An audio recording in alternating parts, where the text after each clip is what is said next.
So I was actually just thinking about this right before we started recording the Odd Council today. It has been heavily on my mind. Just imagine someone completely, and I mean completely, ruins your life. Oh, wow. Okay, we are jumping right in today. Yeah, we are. Because, think about it. They do not just inconvenience you, they absolutely shatter your peace of mind. They ruin your reputation, your sense of safety, everything. And then out of nowhere, you are handed a risk-free, completely perfect chance to ruin theirs right back. Right, like a golden ticket. Exactly. No stress, no negative consequences for you at all. Just a guaranteed devastating impact on the exact person who hurt you. So the question is, do you take it? Man, I mean, the urge to say yes to that is just almost primal. We are so deeply wired to seek fairness. And when that fairness is violated and there are literally zero consequences, our internal alarm bells just go crazy. They really do. And I want to get into all of that today. We're talking about revenge. Is it justice or is it just another huge mistake? Because honestly, I feel the pull of it. The raw, super satisfying appeal of getting even is a very real, tangible thing, especially when, standard justice just completely fails us. Oh, absolutely. The reality is that people slip through the cracks all the time. Yeah. But the thing we have to look at is the trap hidden underneath that initial desperate urge to strike back. Well, let me lay out a scenario for you, because I think a lot of people listening have been here. You trust someone fully. They know your secrets, your long-term plans, your vulnerabilities, and then one day they just flip. Yeah, that is the worst kind of betrayal. It is brutal. They use all that intimacy against you. They embarrass you. They actively block your opportunities. And then the part that really burns is that they effortlessly move on. Like you never even mattered to them. They are out having a great time, and you are just left holding all this emotional wreckage. Yeah, because that kind of betrayal is a totally unique category of pain. It is not like a stranger bumping into your car and driving off. That is just bad luck. But when someone you trusted intimately uses your own vulnerabilities against you, your brain processes that as a catastrophic failure of your own judgment. Right, you feel like an idiot for trusting them. Exactly. You are angry at them, sure, but your entire threat detection system goes into overdrive. The person who is supposed to be safe turned out to be the predator. And you try to move forward, but the sheer unfairness of it just keeps looping in your head. And that is exactly why I lean a little pro-revenge in these situations. Because, look, some people only understand pain. You try talking to them, you try explaining the damage they caused, or maybe you try to take the high road and stay totally quiet. Yeah, they just do not care. They literally do not care. Words are cheap to them. Your silence is just seen as weakness. But the moment you hit them back, suddenly the reality of what they did connects. Suddenly they are forced to understand the weight of their actions because they are finally feeling it themselves. I get that logic, I really do. The belief that you can force empathy into someone through retaliation is super common. You assume that if you can just make them feel what you felt, it will balance the scales. Yeah, exactly. Like a wake-up call for them. But here is the major flaw in that. Absolutely everyone thinks their revenge is justified. In your mind, you are the righteous victim delivering this necessary lesson. But the person you are attacking, they likely have their own twisted internal narrative where they are the victim. Wait, you think they see themselves as the victim? Oh, definitely. When you hit them, they do not have some sudden moral awakening. They experience it as an unprovoked attack, which in their mind just justifies how poorly they treated you in the first place. Okay, I hear you, but let me tell you a story about a buddy of mine. This actually happened a couple of years ago. He started a business with a guy he thought was his best friend. They built it from the ground up. Oh no, I can see where this is going. Yeah, well, long story short, the partner quietly locked him out of the accounts, stole their biggest clients, and basically forced my buddy out of his own company with nothing. It was devastating. That is awful. So what did he do? He waited. He spent about a year quietly digging, and he found a massive legal loophole in a new venture his ex-partner was launching. My buddy anonymously tipped off the investors with proof of some shady accounting. The guy's new business completely tanked. Oh. He lost everything. Wow. That is intense. It was. But my buddy, he felt amazing. He still smiles about it today. He felt totally justified, and he said it's the only thing that actually gave him closure. So, I mean, you cannot tell me that did not work for him. Okay, that is a wild story. And I am not going to deny that revenge delivers a massive rush. Honestly, neurologically speaking, it delivers a huge hit of dopamine. It feels rewarding in the exact same way a drug feels rewarding. Right. It feels like vindication. But just like a drug, that satisfaction usually has a severe expiration date. Your buddy might be a rare case, Or maybe he is just holding on to that one moment of triumph. But for most people, the high fades, and you are left with the exact same internal damage you started with. But doing nothing feels so much worse. If you just let people disrespect you on that level and move on without a scratch, you're basically giving them permission. Taking the shot at least reestablishes a boundary. Does it, though? Let us think about the paradox of moving on. If you genuinely move on from a situation, your brain gradually prunes away those connections. The person who hurt you eventually fades into the background noise of your life. You just forget about them. Right, they become a ghost. But if you spend your days like your buddy did for a whole year, plotting revenge and waiting for that perfect opportunity, you are actively watering the weeds. You are forcing your brain to keep that person front and center every single day.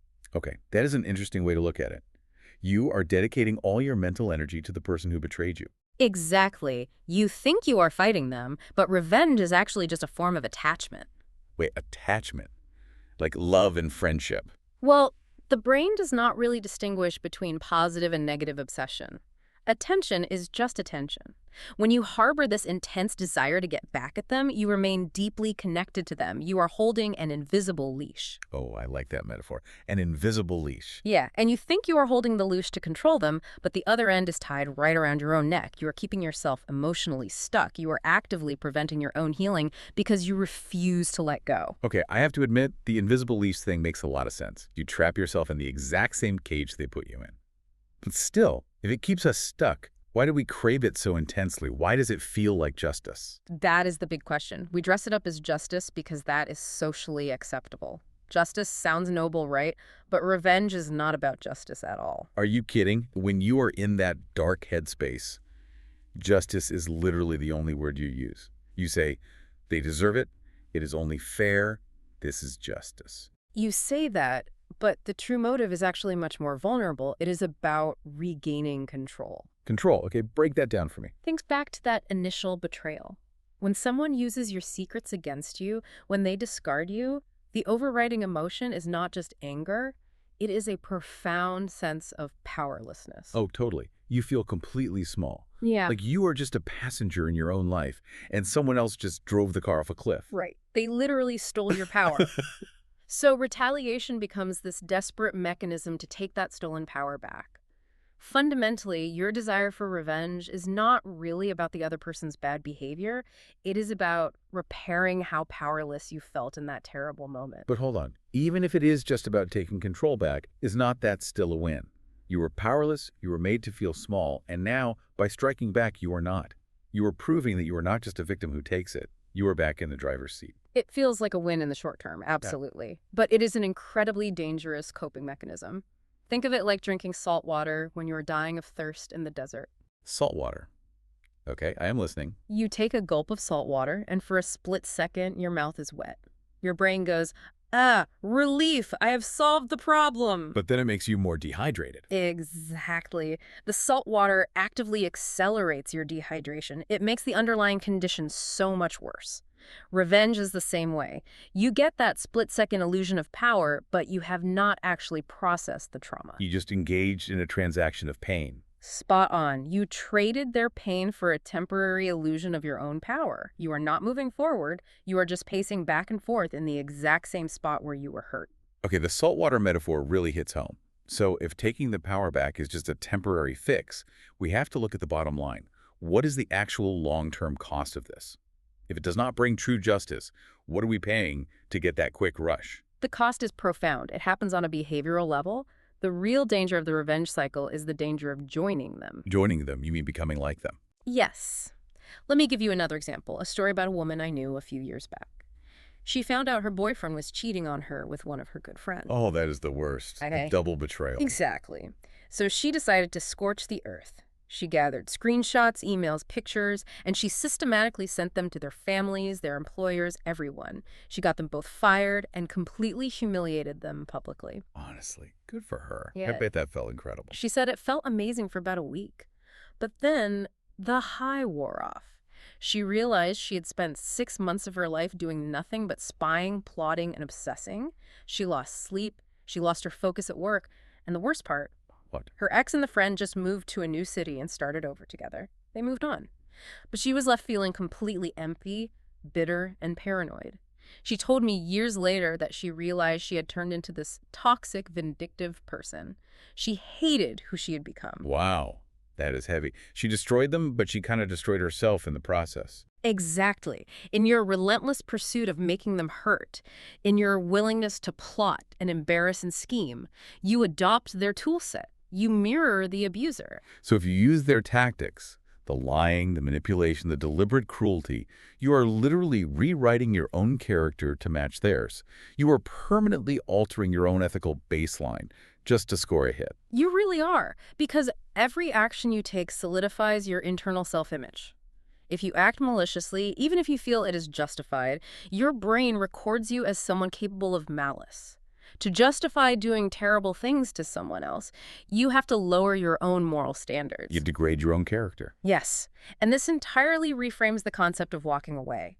Walking away is not about letting it slide or giving them a free pass. It is about setting a fortress-like boundary around your own identity. Okay, I love that. Yeah. Taking the high road has nothing to do with protecting the person who wronged you. It is actually a completely selfish act in the best possible way. It is about refusing to let their original betrayal change your fundamental character into something darker. You are protecting your own baseline. There is one ultimate question that you have to ask yourself before you take that perfect, risk-free chance at revenge.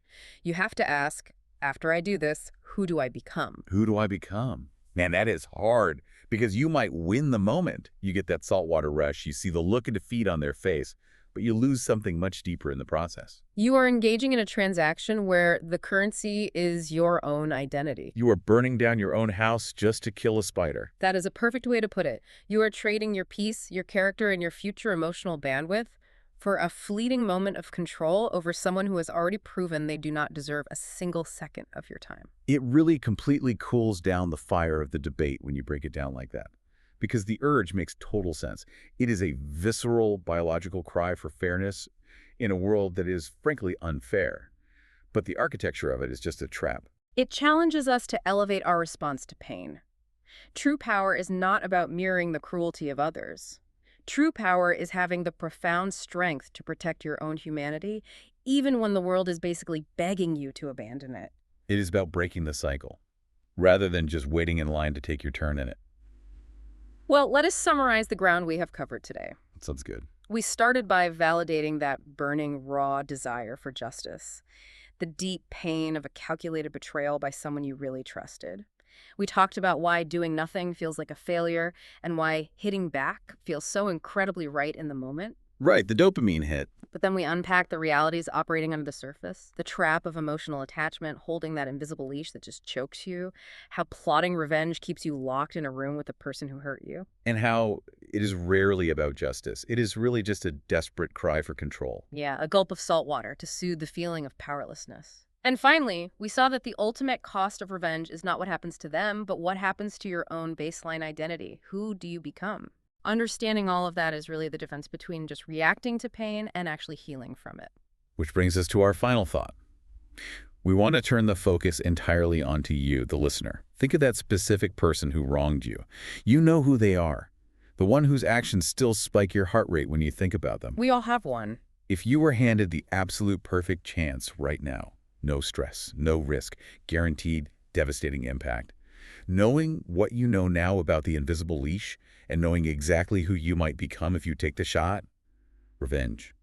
Would you take it or walk away? That is the real question. Thanks for listening to The Odd Counsel.